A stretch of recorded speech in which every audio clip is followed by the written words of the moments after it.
Kahapon ay ibinahagi natin ang ratings na inilabas ng AGB Nutam Nielsen Philippines para sa araw ng Lunes, September 2. At ngayon naman po ay ilalatag ko sa inyo ang para naman sa araw ng Martes, September 3. At bago natin pag-usapan at umpisahan ang ating online viewership ng dalawang noontime show sa bansa ay humihiling ako na pakisubscribe ang aking YouTube channel, pakiclick ang bell icon para una kayong manotify sa mga bagong video na ilalabas ko. At pakidami nyo na din na i-follow ang aking Facebook page na Mega TV at ang aking TikTok account na Kaparokya TV. Maraming salamat!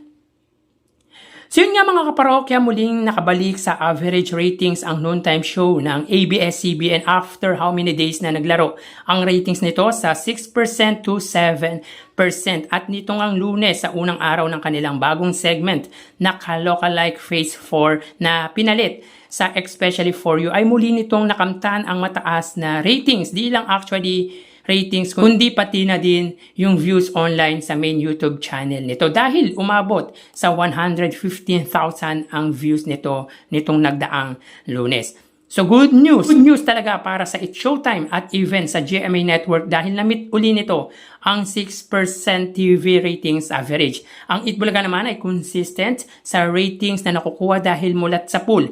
Kahit hindi pa lumilipat ang It's Showtime sa main channel ng mga kapuso na GMA, ay yan na talaga ang ratings nila. Mataas na may tuturing ang ratings ng Itbulaga kapag nakakuha sila ng 4% pataas. Kaya ang required ratings para masabi nating mataas ito ay 4%. Ito ang average ratings ng nasabing noontime show, which is supposedly 3.8% dahil ang TV5 ay may 3.5 average ratings at ang RPTV naman ay 0.3%. Pero ang pamantayan natin ay 4%. Ang It's Showtime naman ay 8.4% ang TV ratings average. Bakit kanyo mga kaparokya? Kasi ang average ratings ng bawat TV stations na in-air nila, ang total po ay 8.4%. GMA is 6% TV ratings average, GTV is 1%, A2Z is 1%, Kapamilya Channel is 0.3% at ang All TV ay 0.1% at ang total po niyan ay 8.4%. Kaparokya, ano bang dahilan bakit may average ratings kang inilalagay? Ito ang sagot ko mga kaparokya, lalo na sa mga bagong nakatune in sa aking YouTube channel. Kasi po, sa mga bentahe na meron ang It's Showtime sa Itbulaga. Ano-ano ba ito mga kaparokya? Unang-una ay ang dami ng TV stations nila. Pangalawa, yung reach at signal na meron ang GMA na di naman ganun kalawak ang naaabot ng TV5 at may mahina pa silang signal. Kumbaga, may malaking TV stations ka na, marami ka pang TV stations na ine-erehan programa. Of course, papasok dyan yung solid viewers ng GMA at ABS-CBN.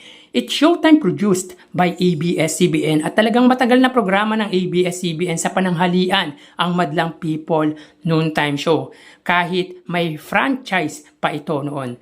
Alam naman natin na ang GMA at ABS-CBN ang may pinakamalaking fandom or viewers dito sa bansa at may pinakamalaking artista or talent or pinakamaraming artista or talent which is bentahe din ng It's Showtime sa Itbulaga. They can guest artist as long as walang show sa TV5. At pwede din sa ratings na ginagawa ng AGB Nielsen ay walang TV5 or meron man kaso mahina ang signal kaya sa GMA na lang nanunood. Kaya talagang maganda.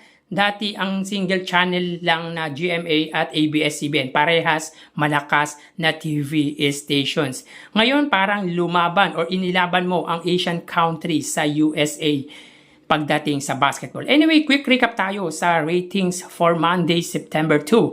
Ang It's Showtime ay may 9% at ang Itbulaga naman ay may 4.5%. So dito, idineklara natin na both noontime show ay wagi dahil nakuha nila ang TV ratings average na 8.4% para sa It's Showtime at 4% naman sa Itbulaga. Mapunta naman tayo para sa araw ng Martes, September 3. So makikita dito na ang It's Showtime ay may 8.5% at ang Itbulaga naman po ay may 4.5%.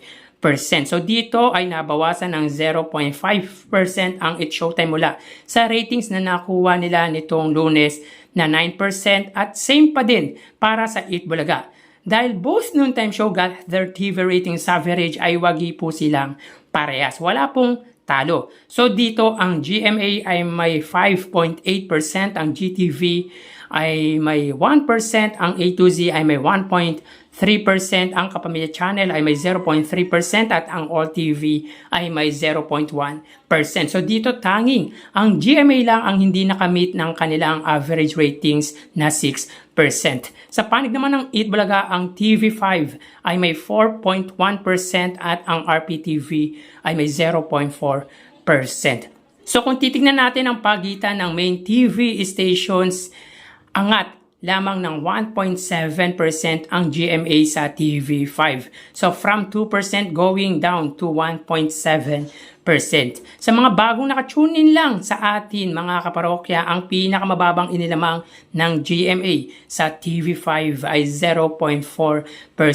At ipapakita ko po sa screen yung araw na ito. So tara ating alamin ang online viewership ng dalawang bigating noontime show. Para sa Eat Bulaga, under TVJ Facebook page na may 2.5 million followers at sa It's Showtime naman na may 18 million followers. So as of 12:45 PM ang It's Showtime po ay may kasalukuyang segment na showing Bulilit. Samantalang ang Eat Bulaga naman po, sila po ay may kasalukuyang segment na Sugod Bahay Mga Kapatid. So dito may kita po natin mga kaparokya, ang It's Showtime mo ay may 10,400 at ang Eat Bulaga naman po ay may 3,700 live viewers. So again, as of 12:45 PM ang It's Showtime ay may 10,400 live viewers at ang Eat Bulaga naman po ay may 3,600 live viewers. So mapunta naman po tayo sa TV Network YouTube channel at unahin po natin ang It's Showtime under GMA Network YouTube channel na may 36.4 million subscribers.